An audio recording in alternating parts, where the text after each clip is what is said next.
আসসালামু আলাইকুম। আমি রিফাত রশিদ বৈষম্য বিরোধী ছাত্র আন্দোলনের পক্ষ থেকে বলছি। একটা কথা স্পষ্ট করে বলে দিতে চাই, এই খুনি সরকারের সাথে আর কোনো আলোচনা না। এই খুনি সরকারের সাথে আর কোনো আলোচনা না, আর কোনো বসা না, আর কোনো মীমাংসা না, আর কিচ্ছু হবে না। তারা প্রত্যেকবার ক্র্যাকডাউন চালিয়েছে। বাংলাদেশে গণহত্যা চালানোর পরেও আমরা শিক্ষার্থীরা যখন রাজপথে নেমেছিলাম তখন আমরা চুপ করে বসেছিলাম। আমরা কিন্তু রাজপথে খুব শান্তিপূর্ণ কর্মসূচি দিয়েছিলাম। আমাদের এই শান্তিপূর্ণ কর্মসূচিতে আবার গুলি চালানো হয়েছে। আমাদের ছয়জন ভাইকে শহীদ করা হয়েছে, এখনো অনেকে আহত। আমরা জানি না তাদের অবস্থা কি। আমরা এই খুনি সরকারের সাথে আর কোনো নেগোসিয়েশনে যাব না, আর কোনো আলোচনায় যাবে না। আলোচনার সকল দরজা বন্ধ হয়ে গেছে। এবার সর্বাত্মক প্রতিবাদ গড়ে তুলতে হবে। আমার ভাইদের রক্ত যারা ঝরাচ্ছে, বারবার করে আমার বোনের রক্ত যারা ঝরাচ্ছে, যারা জীবন ঝরাচ্ছে, তাদের সাথে আর কোনো আপোষ নাই, তাদের সাথে আর কোনো কথা নাই। এত সুশীলতার আর কোনো জায়গা নাই। এইবার একদম চূড়ান্ত পতনের ডাক দেওয়ার সময় হয়েছে, চূড়ান্ত ঘোষণার ডাক দেওয়ার সময় হয়েছে। আমরা স্পষ্ট করে বলতে চাই, খুনি হাসিনাকে আমরা স্পষ্ট করে বলেছিলাম, আপনার হাতে যেই রক্তের দাগ লেগে আছে, রক্তের দাগ মুছে নিন, তারপর আমরা আপনার সাথে নেগোসিয়েশনে যাব, আলোচনায় যাব, কথা বলবো। আপনি খুনের হত্যার বিচার করুন। তিনি বিচার করেন নাই। তিনি কি করলেন? তিনি আমাদের শিক্ষার্থীদের উপর আবারও ক্র্যাকডাউন চালাইলেন, আবারও গুলি করলেন। আপনারা দেখতে পাইছেন আজকে উত্তরায় কিভাবে ছাত্রলীগ যুবলীগের ক্যাডাররা ওপেন ফায়ার করতেছে।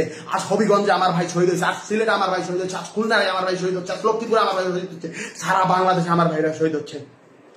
এই জিনিস কেন হাসিনা করতেছে? এই জিনিস ওই খুনি হাসিনা, ওই স্বৈরাচারী হাসিনা কেন করতেছে? জবাব দিতে হবে। ও পাগল হয়ে গেছে, একটা মানুষ সাইকোপ্যাথ হয়ে গেছে। একজন সাইকোপ্যাথ কিলারের হাত থেকে এই বাংলাদেশকে রক্ষা করতে হবে।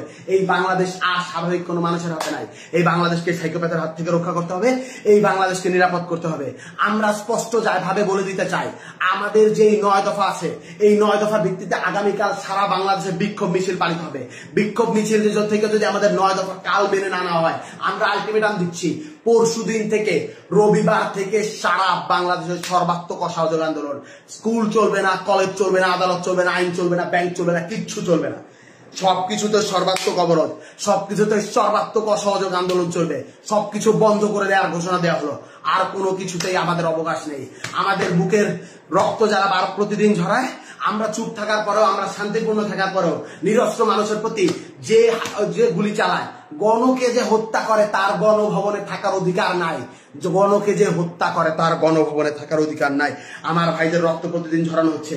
এই রক্তের হিসাব পড়তে পড়তে পড়তে পড়তে পাহাড় সম রক্ত হয়ে গেছে। এই রক্তে তাকেই ডুবে মরতে হবে। এই বাদে কোনো উপায় নাই।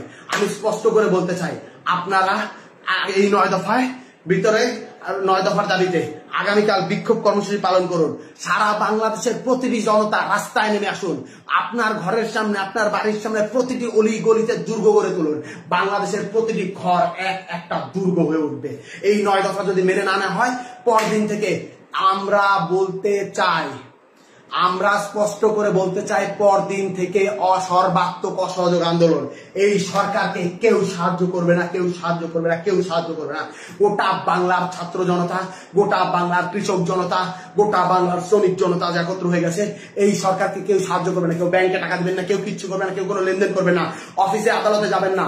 এই সরকারের সব থেকে বড়, এই দেশের সব থেকে বড় যে 2টা খুঁটি, একটা হলো গার্মেন্টস প্রতিষ্ঠান, আরেকটা হলো রেমিটেন্স। প্রবাসী ভাইদেরকে বলতেছি, একটা টাকা বৈধ চ্যানেলে রেমিটেন্স পাঠাবেন না। বিকাশ নগদে টাকা পাঠালো, সেটাও কিন্তু বৈধ চ্যানেলে হয়, সেটা রেমিটেন্স সরকারের যোগ হয়। বিকাশ নগদেও কেউ টাকা পাঠাবেন না। আমরা বলতে চাই, গার্মেন্টস শ্রমিকদেরকে বলতে চাই, আমি আশুলিয়ার ছেলে, আমার রক্তে, আমার খুনে, আমার প্রতিটি জায়গায় জায়গায় গার্মেন্টস শ্রমিকদের ছাপ, রক্ত, ঘামের পয়সা লেগে আছে। আপনাদেরকে আমি বলতে চাই, আপনারা কেউ আর গার্মেন্টসে যাবেন না। আপনাদের কেউ আর গার্মেন্টসে যাবে না। গার্মেন্টসে যারা যায়, আমার মা, আমার বোন, আমার মা বোনদেরকে বলতেছি, আমার ভাইদেরকে বলতেছি, আপনারা কেউ গার্মেন্টস কারখানায় যাবেন না।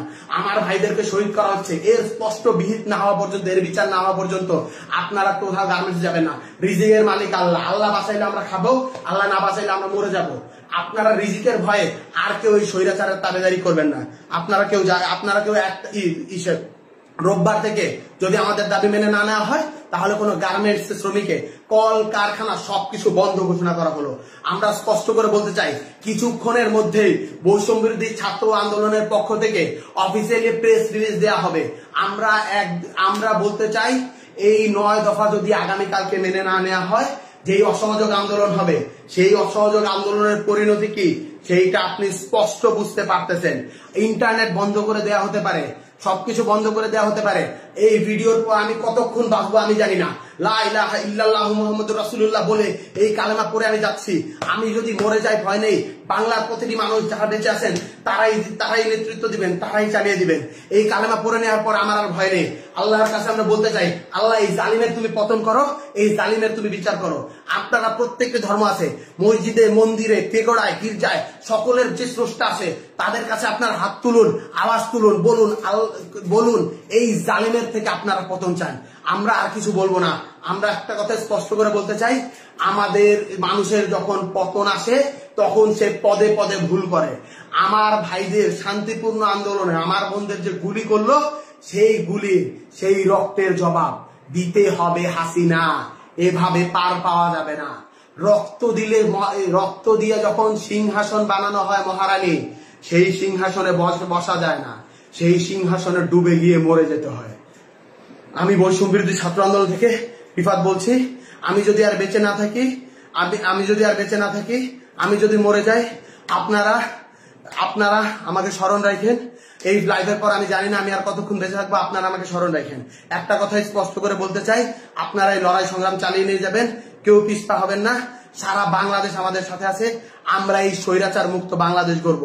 যারা এই আমাদের রক্তে, আমাদের খুনের উপর পাড়া দিয়ে, আমাদের রক্তের উপর পাড়া দিয়ে এই জালিমশাহী সরকার কায়েম করছে, জালিমশাহী শাসন ব্যবস্থা কায়েম করছে, তাদের সমস্ত স্ট্রাকচার, সমস্ত প্রতিষ্ঠান, সমস্ত স্তম্ভ ভেঙে গুড়িয়ে পায়ে মারিয়ে দেওয়া হবে। এই বলেই আমি আমার বক্তব্য শেষ করছি। আন্দোলন চলছে, আন্দোলন চলবে। শহীদের রক্তের দাবি আদায় না করা পর্যন্ত, শহীদের রক্তের বিচার না হওয়া পর্যন্ত আমরা আমাদের রাজপথ ছাড়বো না। আজ থেকে বাংলাদেশের প্রতিটি ঘর একটি দুর্গ।